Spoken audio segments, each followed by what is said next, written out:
Assalamualaikum warahmatullahi wabarakatuh. Perkenalkan, nama saya Dimas Saputra, NIM E0F1210001. Baiklah, di sini saya akan kultum. Bismillahirrahmanirrahim. Assalamualaikum warahmatullahi wabarakatuh. Pertama-tama dan yang paling utama, marilah kita panjatkan puji syukur kita kepada Allah Subhanahu wa taala yang telah dan masih memberi kita banyak sekali nikmat, sehingga dengan nikmat-nikmat itu kita masih bisa melaksanakan perintahnya dengan baik. Yang kedua, semoga sholawat serta salam selalu tercurahkan limpah kepada junjungan kita Nabi Muhammad SAW, yang dengan perjuangan beliau dan para sahabatnya lah kita bisa merasakan manisnya iman dan indahnya Islam. Dan juga kepada keluarga, sahabat, dan para pengikut sehingga akhir zaman kelak, amin ya robbal alamin. Hadirin yang dirahmati oleh Allah, pada kesempatan yang berbahagia ini saya akan menyampaikan kultum singkat tentang ikhlas. Ikhlas yang artinya yang sering kita pahami adalah melakukan sesuatu tanpa mengharap imbalan apa-apa. Pengertian ini sedikit banyak sudah benar, hanya saja kurang tepat. Dalam agama kita, ikhlas adalah melakukan sesuatu karena Allah Subhanahu wa taala. Ikhlas sendiri mempunyai banyak sekali dimensi dalam kehidupan sehari-hari kita. Contohnya, ikhlas dalam bekerja, ikhlas dalam beramal, ikhlas dalam mengajar, ikhlas dalam beribadah, dan lain-lain. Nah, contoh apabila kita masuk dalam konteks ibadah, maka ikhlas berarti melakukan ibadah karena Allah Subhanahu wa taala, bukan yang lain. Bukan karena ingin dipuji, bukan karena ingin terlihat soleh, tapi benar-benar semata-mata hanya karena Allah Subhanahu wa taala. Allah berfirman dalam surat Al-Bayyinah ayat 5, yang artinya tidaklah mereka diperintahkan kecuali untuk mengikhlaskan agamanya untuknya. Ayat di atas menerangkan kepada kita berlaku ikhlas dalam beragama.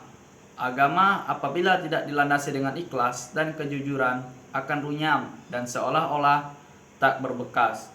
Orang sibuk memikirkan kepentingan diri sendiri tanpa sedikit pun menempatkan agama dalam prioritas hidupnya. Fenomena di atas banyak sekali terjadi di sekitar kita. Bahkan mungkin tanpa sadar kita termasuk dalam arus masyarakat yang seperti itu. Auzubillah min zalik. Semoga kita dihindarkan oleh Allah dari sifat seperti itu. Ikhlas dalam beragama menjadi sangat penting dan untuk pupuk dalam diri, karena dengannya semua urusan menjadi lebih terang dan mudah untuk dijalankan.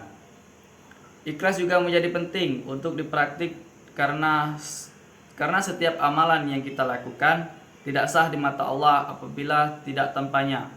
Dalam hadis yang diriwayatkan oleh Imam Muslim dalam kitab Sahih Muslim, diceritakan tentang suatu perkara yang akan terjadi nanti pada hari akhir di hadapan Allah. Kutipan hadis sahih di atas adalah contoh orang yang beribadah dan tidak ikhlas dan mengharap selainnya. Hadirin yang dirahmati oleh Allah, dalam beramal juga ikhlas menjadi barometer sebesar apa pahala yang kita dapat. Semakin ikhlas kita dalam beramal, semakin besar juga balasan yang diterima. Semakin murni karena Allah dia melakukan sesuatu, maka semakin bernilai amal itu di sisi Allah Subhanahu wa taala.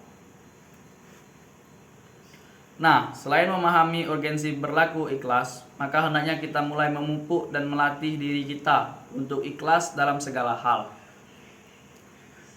Sehingga apa yang telah Rasul siratkan dalam hadisnya kita terjadi pada kita. Amin.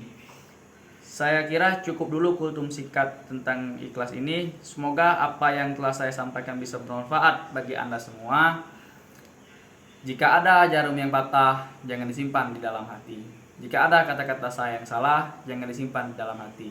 Saya akhiri, wabillahi taufiq wal hidayah. Assalamualaikum warahmatullahi wabarakatuh.